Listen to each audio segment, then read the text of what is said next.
గాని పరిరక్షించాల్సిన బాధ్యత అందరిపై ఉందని ప్రముఖులు వ్యాఖ్యానించారు. విశాఖలో రాజ్యాంగ ఆమోద దినోత్సవ ర్యాలీపై మరింత సమాచారాన్ని మా ప్రతినిధి రాజు అందిస్తారు. 75 సంవత్సరాలు నిండిన సందర్భంగా విశాఖ బీచ్లో జేబీఎం నినాదంతో మొత్తం అందరూ కూడా ప్రస్తుతం అయితే భారత రాజ్యాంగ రక్షణ లాంగ్ లీవ్ ఉండాలి, మొత్తం ఇది పరిరక్షణగా ఉండాలనే ఉద్దేశంతో భారీ ర్యాలీ చేపడుతున్నటువంటి పరిస్థితి అయితే ఉంది.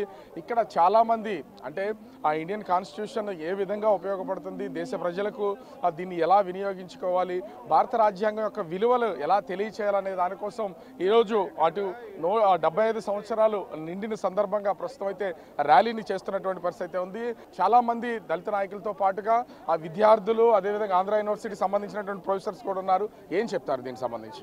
మన భారతదేశంలో ఉన్న ప్రజలందరూ నిర్వహించుకుంటున్నారు. ఇది ఒక పండుగ వాతావరణం.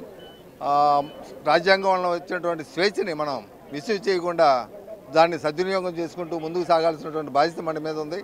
సో మన రాజ్యాంగం డెఫినెట్గా మన భారతదేశానికే కాదు, మన ప్రపంచ దేశాల్లో ఉన్న చాలా దేశాలకు కూడా ఇది ఒక స్ఫూర్తిదాయకమైనటువంటి ఒక డాక్యుమెంట్. సో ఇలాంటి డాక్యుమెంట్ని పరిరక్షించుకోవాల్సిన బాధ్యత మనందరి మీద ఉంది. ఈ సందర్భంగా నేను చెప్పేది ఏంటంటే, మన ప్రజలందరికీ కూడా రాజ్యాంగం మనకి ఇచ్చినటువంటి హక్కులు, బాధ్యతలు అన్నీ కూడా ప్రజలందరికీ ఒక పుస్తక రూపంలో కనుక ఇచ్చి వారికి కనుక మనం ఎడ్యుకేట్ చేసినట్లయితే రాబోయే తరం వారికి మనం చాలా మంచి చేసిన వాళ్ళు అవుతారని నేను భావిస్తున్నాను. దీనిని నిర్మించినటువంటి, దీన్ని రాసినటువంటి మన బాబాసాహెబ్ అంబేద్కర్ గారిని ఈ సందర్భంగా మనం డెఫినెట్గా కొనియాడాలి. ఈ దేశ సమానత్వానికి, సౌభ్రాతత్వానికి రాజ్యాంగం మాత్రమే కావాలి. ఈ రాజ్యాంగం ఎప్పుడైతే ఉండదో ఈ దేశం నాశనం అయిపోతుంది. కాబట్టి డాక్టర్ బిఆర్ అంబేద్కర్ రాసినటువంటి ఈ రాజ్యాంగాన్ని కాపాడుకోవాల్సిన బాధ్యత ప్రతి భారతీయుడి మీద ఉంది. అది దానికోసమే ఈరోజు నవంబర్ 26న ఈ రన్ ఫర్ అంబేద్కర్ పెట్టాం. రాజ్యాంగ పరిరక్షణే మా ధ్యేయం. వాళ్ళ యొక్క కోరికలకు అనుగుణమైనటువంటి ఈ రాజ్యాంగం ఇవాళ బడుగు బలహీన వర్గాలతో పాటు అన్ని వర్గాలకి వాళ్ళకి ఏదైతే కావాలో అప్పట్లోనే ఊహించి ఒక రాజ్యాంగాన్ని నిర్మించినటువంటి గొప్ప దినం కాబట్టి ఆయన ఒకసారి గుర్తు చేసుకుంటూ ఇవాళ వాక్ చేస్తున్నాం.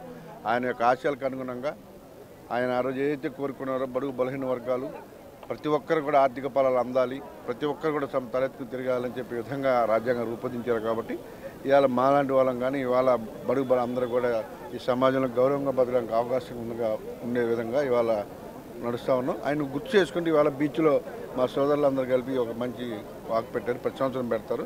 వాళ్ళకు కూడా ప్రత్యేకమైన ధన్యవాదాలు. ఇవాళ బీచ్లో వాక్ చేస్తారు. ప్రతి ఒక్కరూ రాజ్యాంగాన్ని పరిరక్షించాలి, రాజ్యాంగం గురించి తెలుసుకోవాలి, హక్కుల విలువల గురించి తెలుసుకోవాల్సినటువంటి పరిస్థితి ఎంత అయిందా ఉంది. రాజ్యాంగాన్ని కాపాడుకోవాల్సినటువంటి బాధ్యత మనందరిపైన ఉందని ఇక్కడ ఆ రన్లో పాల్గొంటున్నటువంటి నాయకులు అయితే చెప్తున్నటువంటి పరిస్థితి కనిపిస్తోంది.